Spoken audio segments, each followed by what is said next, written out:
This match review comes to us from Undead Ridley, who was actually here earlier. I think they may have left now. But Ridley has 2.6k hours in the game of Dead by Daylight, so quite a lot. So they are over double that mode, or that zone, where I expect most people to have their fundamentals down. If you have at least 1k hours, I expect you to have your fundamentals down in terms of having relatively short chases, being able to chase or to pressure gens, your macro, and your micro play. You are playing the Fredward, good old Fred Wardo, who recently went through a very sizable rework that saw him climb up through the ranks pretty well. He used to be one of the worst characters in the game, and now a lot of people put him in like B tier. It's still fairly new, so that's still like settling. Regardless of that, he is a vast improvement over his former form. So the character, thankfully, isn't going to be working against you too much, other than the fact that they're new, so you may not have the efficiency down pat. Oh well. In terms of map, it's kind of hard to see what map you're on. You're on Gas Heaven. Gas Heaven is infamously not a very good map for killer. It used to be way worse. And it used to be way worse before that. And somehow, despite all these reworks and changes to the map, it still maintains to be a very strong survivor map. The main building's just like really, really hard to deal with, unless you're a character like obviously like Blight or Nurse. And the car walls, despite the fact that there's not giant car walls anymore, they still cut up a great deal of the map, and obviously shut down any sort of characters that could like shoot over objects, because obviously the car walls are huge. So Gas 7, not really a good killer map in any stretch of the imagination. This is usually the part where we say, well, look at add-ons and your perks, but you said you had some recording issues, so we skipped right to this part. You're using Nancy Sketch, which is reducing the cooldown duration of Dream Projection by a stackable 2%. Survivor up to 8. Oh wait, this is different. No, the wiki isn't updated. I was gonna say, that's not right. Let's take a look. So, you're using the Nancy Sketch, which decreases sleep immunity after a survivor uses an alarm clock by 20%. And you are also using Paint Thinner, which when a survivor drops a pallet, they are revealed for 6 seconds. This also allows you the ability to use a Dream Projection on that survivor when they are revealed, and it increases the charge speed by 100%. I like the idea of Paint Thinner in the sense that like it gives you a lot more map mobility, and people will be dropping your pallets just to avoid the nasty setups that they will eventually be putting you into. I think that Nancy Sketch is still kind of meh. I still don't think it's not that crazy. I think other options you could be using are Pill Bottle, which each time a survivor wakes up, their sleep meter fills 10% faster. So this is kind of like the opposite end of that. Instead of like preventing the immunity from being as good, you just buff their general their ability to stay asleep. So you can do that. You can do the infamous jump rope, which the duration of hindered when you hit a survivor with a dream snare is up by 11%. This is kind of like the flask bleach to clown kind of add-on, where it just works. You just hit them and it just makes your snares so much better. So those are some other options you have. Let's take a look at your build. In terms of your build's kind of all over the place, not really. There's like a half and half kind of deal going on here. So you're using Jagged Compass and Gift of Pain as a nice combo, which is fine, but then you're also using Brutal Fire up, which is a good combo, but like that's just like completely chase focused. This is okay, and I think especially on old Freddy this would make me nervous, but like if you perform really well on Freddy, this might be fine. But do keep in mind that you've slotted half your build into quality of life. So more efficient teams that are really good on gens, like Gift of Pain by itself as your only slowdown is not going to pull a whole lot of weight. It's just not. So I would have preferred maybe to see like Pain Raz somewhere in here, or another like Scourge Hook. Like Floods is a great info perk, but not necessarily a slowdown. I don't know. It's like your build's half and half, and the one half that's dedicated towards like getting value out of Scourge Hook and slowdown is not like, it's not that crazy. So I can see this going bad because the build is very average. I think it's the best way I can phrase it. Like the build is average, so it just completely depends on how you perform.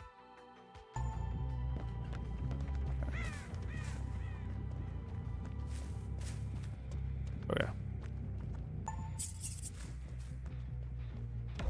Yeah, you said you're having some recording issues.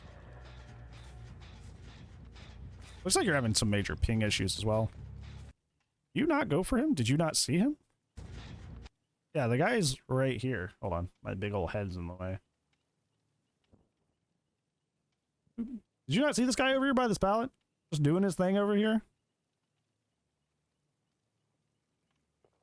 Yeah, you like look around like you're trying to look for somebody to chase, but you're looking dead at somebody, so I don't know why you avoided that guy.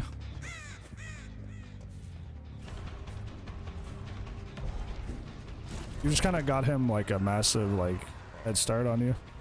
Thankfully he's now asleep.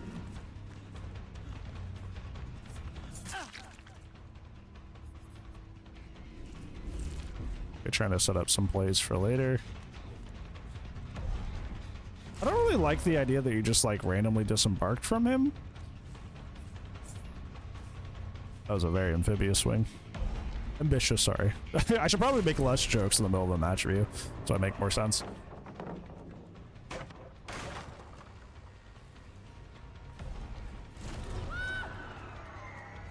Yeah, I don't know why you left Steve there.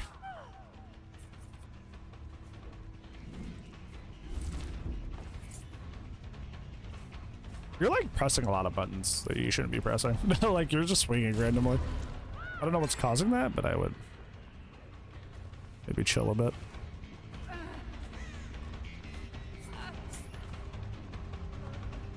Yeah, let's the survivors camping up how that typically doesn't work. I'm saying you do what I've seen a lot of people do with like Clown and other killers that have this kind of like slow down on the way to an object kind of mechanic, is that you want to use the snares in a way that when they get slowed, they're not going to get to the pallet by the time you catch up to them. What you're doing there when you're just kind of like sending the snares at them while they're going under the pallet, that doesn't really matter, because if she chooses not to greed there, she's still fine. She just gets to throw the pallet. Whereas if you would like stood right here, threw the snare at her this way and doubled back around, she may not make it to the pallet. But when she's under the pallet like that, when she has pallet control, throwing the snare at her doesn't really do anything. You gotta commit. You gotta commit to something. You're just kind of like running back and forth, losing confidence in your chases, and you're not getting anything done.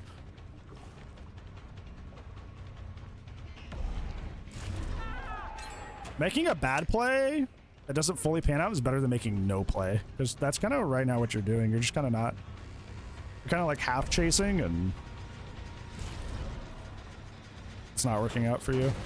Considering that your only slowdown, which is already underwhelming by itself, is entirely based on getting a hook, the idea that you're split pressuring and not finishing chases is why the match is in the state that it's in.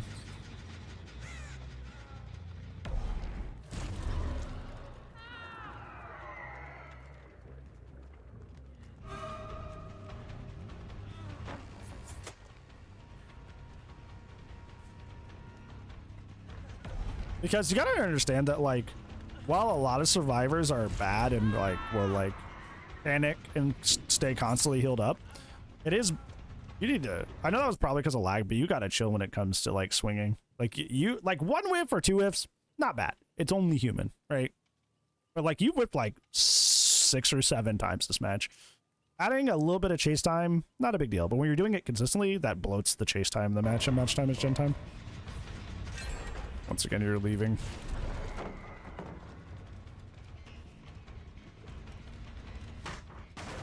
Like, yeah, you were kicking pallets and stuff super fast now, but you don't have a single hook at 2 gens.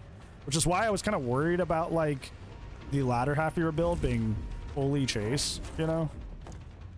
Because it's like, if you rely too much on that, then it's like, ooh. She was not close enough for that to hit. There's somebody being healed over there that you could have teleported to, but kind of ignored it.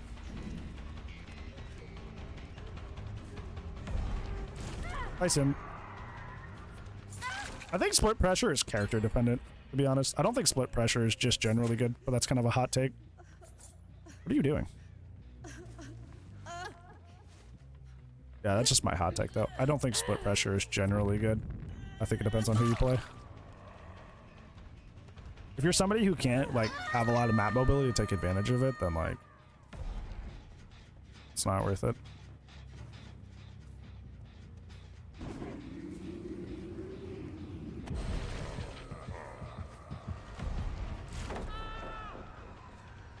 I mean, like, it kind of depends on how you play currently. Because, like, hit and running on Freddy works if you're slugging people out. So if you, like, you slug somebody out, leave him, somebody comes to pick him back up, you can just teleport to the heal and then chase that person. Like, you can kind of do shenanigans like that that are pretty strong. But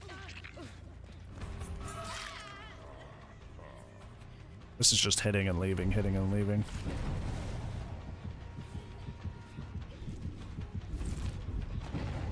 Honestly, I see a lot of people that are getting used to new Freddy doing this. Is like, if you're at this juncture of a match, I wouldn't worry about like setting up these like really elaborate like palette setups.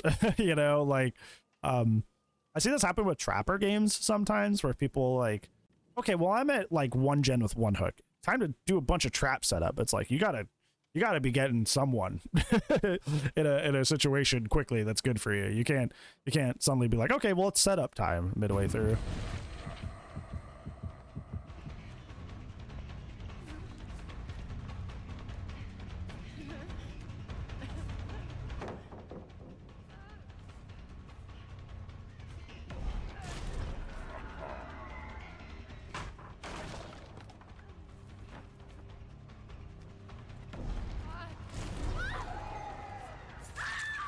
Yeah, when you run into teams that aren't afraid of being injured, split pressure doesn't work as well. That's why I added the caveat of like, you have to be a character that's good at getting around or can really capitalize on those injuries, because a lot of smart survivors just be like, oh, thanks for the resilience, and just crank.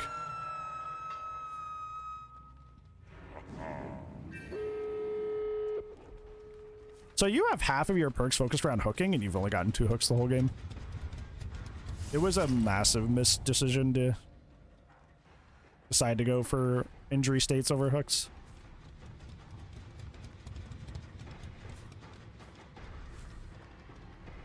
Like twins? Yeah, absolutely. Absolutely.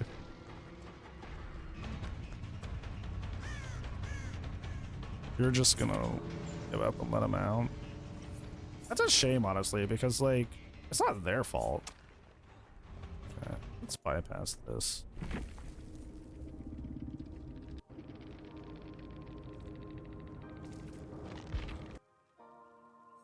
Okay. So, in terms of your main takeaways, like, I don't know, man. It's like,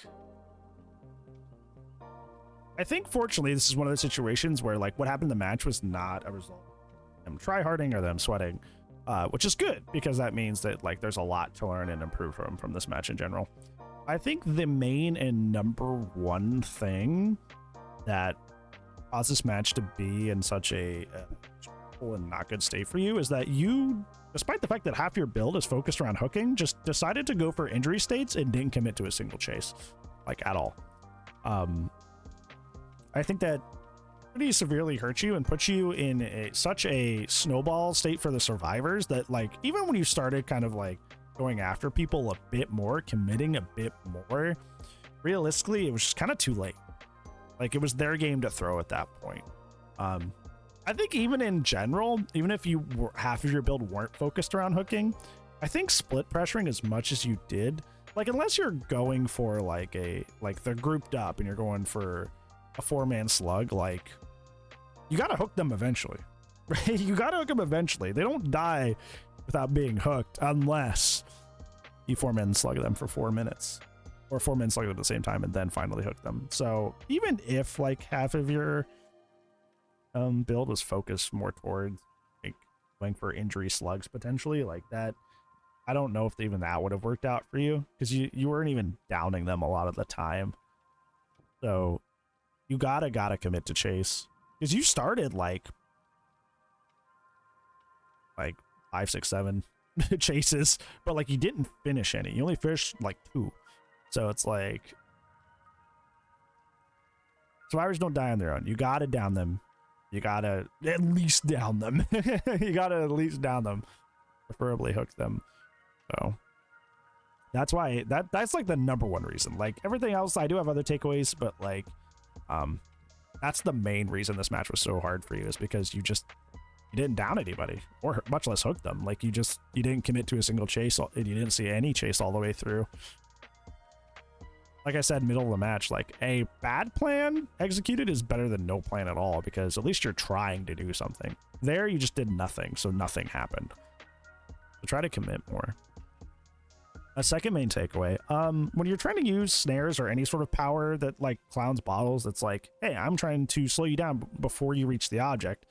Don't try to throw like the snares or the bottles like at somebody while they're like at the resource, whether it be a window or a pallet, because the whole point of powers like Freddy's snares is to slow them down so they do not reach the resource, so they do not reach the window, so they do not reach the pallet. But if you're just throwing it at them while they're at it, it doesn't matter, because they're just going to hit the window anyway. They're just going to hit or drop the pallet anyways. So try to use it more as a tool to slow them on the way to what you're doing or what they're trying to reach, rather than just throwing it willy-nilly, because there's a lot of situations where you ended up dropping chase because it didn't go your way because you were throwing snares at them, but you're throwing snares at them next to a pallet, so it didn't really matter too much. And the survivors unfortunately knew that. I think the last main takeaway is just like slow it down a bit, because like you were whiffing a ton of swings, which, like I said, whiffing once or twice, totally human, totally fine, totally okay. It happens. But like whipping as much as you did kind of adds a lot of, extends every single chase, and when every single chase in the game is being extended, that does add up over time. And that does translate directly into gen time. So I would try to be a little bit more patient, kind of cut down on swinging as much willy-nilly. Delay action usage, it's not like one-to-one. It's not like Dr. Shock, where if like you throw a snare, then they can't drop the pallet or vault the window. It does create medium vault on windows, I will say that. It will cause them to medium vault through the window, but it's not like Doc Shock, where it will really prevent pallet drops or window vaults. It does interrupt stuff like hook saves or people on exit gates. But I honestly respect that decision, because I would just make him Doctor, but better. You know? So I totally get that. I totally get that decision. There's also a little Pac-Man guy down here. Where did he come from? I just know that. Where did Pac-Man guy come from? Little Pac-Man ghost. Oh, that's your cursor. Your cursed little Pac-Man ghost. I was like, what is that? Why is that here? Yeah, hopefully those main takeaways help you. Fortunately, the ball is in your court, so a little less scary than if the survivors just were super OP and undefeatable. Hopefully that helps.